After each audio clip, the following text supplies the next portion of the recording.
Hi, so my name is Caitlin. I'm a full-time college student who works part-time. And last week I went over how I budget my money uh, every time I get a paycheck to make sure I'm not overspending. Today I figured I'd show you how I use Google Sheets to do this, just because I know that not everyone knows how to use this. And it's great because if you have a Gmail account, it is free. So you can also do this on Excel. Pretty much all the formulas are the same thing, but I figured I'd show you this because it's a great way to do it, especially if you don't want to print out a budget sheet, you want something digital and you don't want to pay for Excel. This is a great option to use, so I figured I'd show you how to do it. So the first thing I do is if you go to your documents, you're able to create a new Google Sheet like this. Mine's just example budget, so I can show you from kind of start to finish how to do it. So the first thing I like to do is I go here and I merge these cells. So I like to divide how I pay my money up in a few different ways. I do it based on monthly expenses that I know I'm going to be paying no matter what, and then how I'm going to stuff my cash envelopes and sinking funds.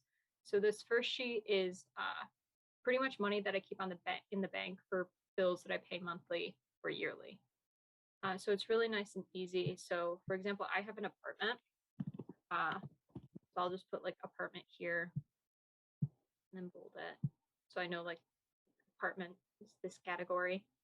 And here I'll put things like internet, rent, insurance, pretty much anything that you have to pay monthly, either on your home or your apartment, or if you're looking to move out, this is a great way to set everything up so you kind of have an idea of how your bills are going to look if you want to start saving up early.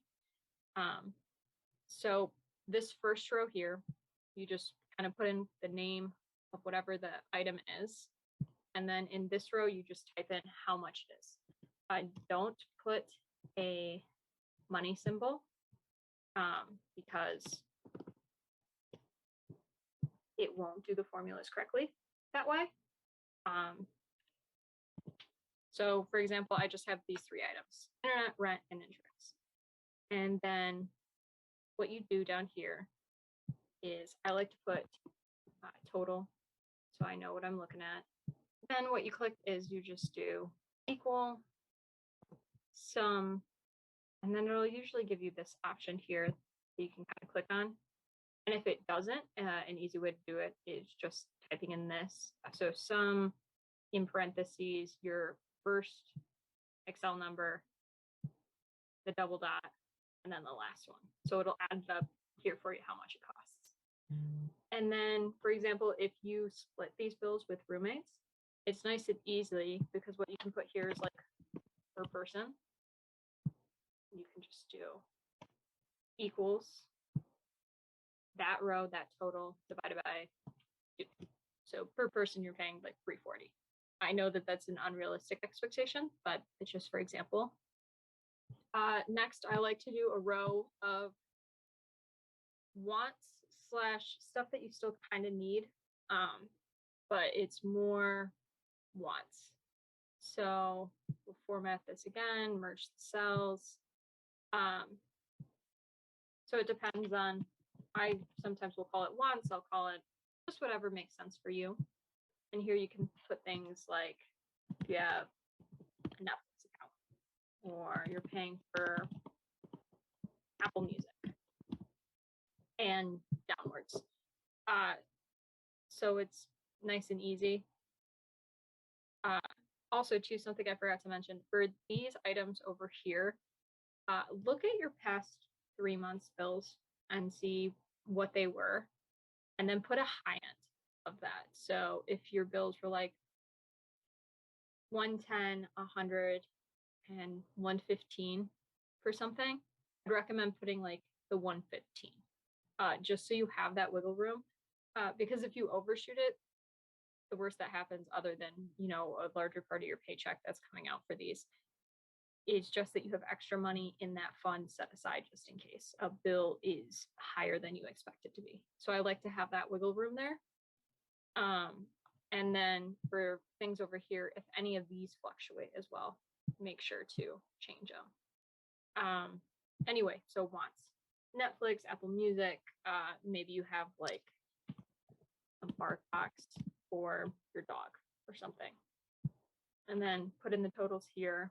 Let's just say 15, 5, and 10.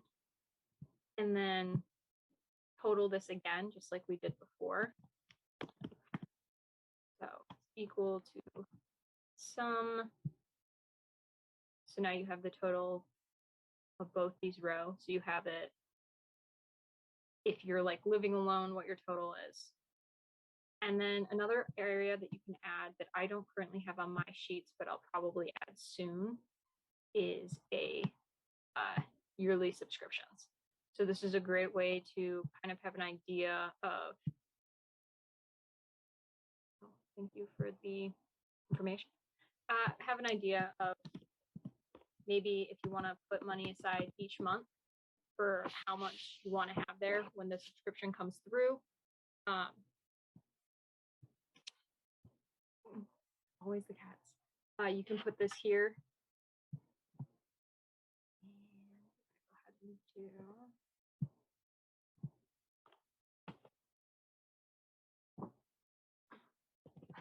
Okay, so let's say you have an Amazon subscription and maybe like PlayStation. So $65, 60, total it up. And then what you can do here is if you want to see how much it will be monthly, you can just take this total that you calculated it, divided it by 12. That's how many months are in a year. And this tells you exactly how much money per month you should be putting aside for this. And then something that you can do too, if you really like to keep track of all of this stuff, you can add dates in here. So let's say all of these are paid on the first of the month. That way you can just like have an idea of when payments will come through, how much cash you should have in there per date, and then you can put like what day of the year this gets paid on. And then, so what I like to do is either over here or over here, you can add we'll do it down below so you can see it better, a total per month. This way you know how much of each paycheck, if you get paid monthly, should be taken out to go towards your expenses. So we can just do this, that total plus the monthly total. So $381 per month you should be putting aside to go for your expenses. Now, I get paid bi-weekly. So if you get paid bi-weekly or maybe you get paid weekly, you can divide this up again to see exactly how much per paycheck you should be putting aside. So per paycheck. Let's say you get paid bi-weekly like I do. You just take this number, divide it by 2, and per paycheck, $190 should be getting put aside. And then this can be edited however you want, if amounts change, if anything happens, and it's great because like if you go here and you change the amount and Apple Music becomes like $10, all the values change. So that you can keep track of it and it automatically generates where you don't have to keep doing the math. And this works even better because, so you can rename the sheets down here. So per se, you do want to do cash envelope stuffing or you want to do sinking funds. What you can now do is on this sheet, I like to put here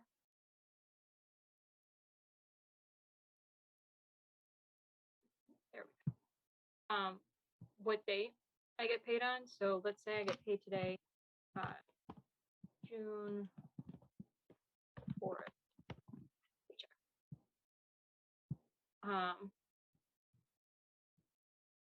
I'll put how much my check was. Here I'll say after bills. So after you pay your bills, how much money do you have left?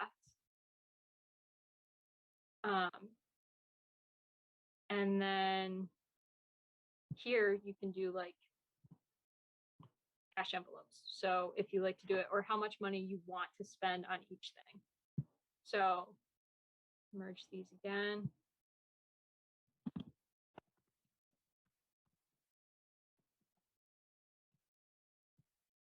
Let's say each week or each paycheck you have to get groceries,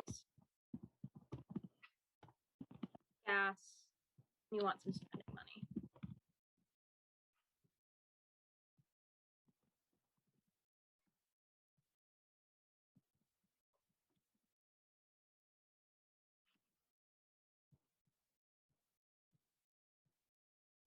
So what you can do is, let's say your paycheck is for $700.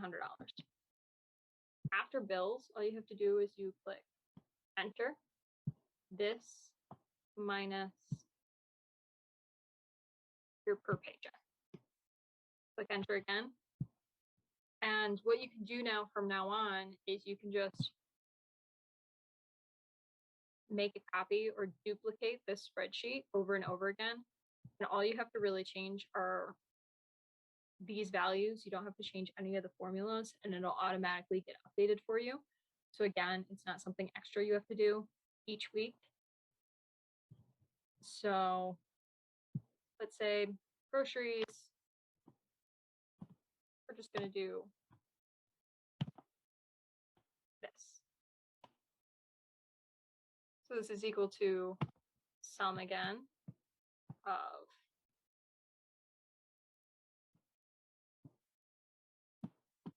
those values. And then for remaining, all you have to do is equal this minus this value. And now you'd have how much money you can distribute amongst your sinking funds. So this is why it's a great way to use Excel. You can just kind of put in formulas that after you put them in the first time, if you're duplicating or copying, they just stay automatically. So it makes it a lot easier. So what I can do is I'll show you how mine looks in all the formulas. This is just like a general idea of what you can do. So I'll show you mine so you have a better idea with like actual paychecks in there. All right, so here is my cash budgeting setup that I like to use. I just labeled it 2022 just so each year I can kind of keep an updated one of how much I'm spending. So I have the monthly bills I split category, which are all my apartment funds with the total there and the day that all my bills are paid on. Per person, I have one roommate, so this value gets divided by 2. As you can see, it's right here. So it shows you, it'll highlight the cells too, which is really nice. You can see if you put in something wrong. And then I also have a per paycheck right here, just so I can better visualize how much money each week is going towards my apartment bills. And then monthly bills I pay, I have here. Just everything that kind of, it can change throughout time or whatever else, but these are monthly, what I pay. So I'll have the money in the bank, so it gets taken off instead of going on like a credit card, or I have to worry about paying it each month. It automatically gets taken out of my accounts with the total. And then here is my monthly total right here. It is my per person cell and this total added up together. I then have a per paycheck right here. So it's this divided by 2 since I get paid bi-weekly. And then I like to round it up a little bit so I have a little bit of a safety net in my envelope. So 532. 535 I take out from each paycheck. It actually automatically gets taken from my paycheck and put into a checking account called bills that I only put bill money into and I don't spend for anything else. And then one of my sheets that I like to use when I get each paycheck. So here's my date right here of when I got paid, how much money I made that paycheck, and then total after bills. So it's this amount minus the 535 right here.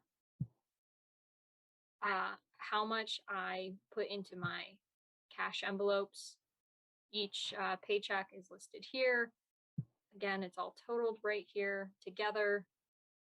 And then this amount is taken out from my total after bills. So I have an idea of how much to put into each of my sinking funds. Now, for someone else, this might just be money that they end up putting into their savings accounts if they just want to put it into one place and not distribute it out like this. But if you want to go a little bit more in depth, you just pretty much use the same rules as before of kind of labeling it at the top so you have an idea of how much you want to do, or so you have an idea of what the money's going for with individual things underneath, a total next to it, total at the bottom, and the same idea as before of what your remaining amount was minus this total. And then it automatically gets updated as time goes on. So I know that this might not have been the best explanation. If anyone has any questions about it, feel free to comment down below and I'll happily tell you about it. If anyone would like to, I can post a template down in the description so that anyone could use it and download their own copy of it if they want to use later on. So if anyone has any interest in that, let me know and I can post one there so that you don't need to go do all this on your own. I can make a template for you. But thanks for watching. I hope this helped someone out. Let me know if it did. And I hope you have a great rest of your day. Bye.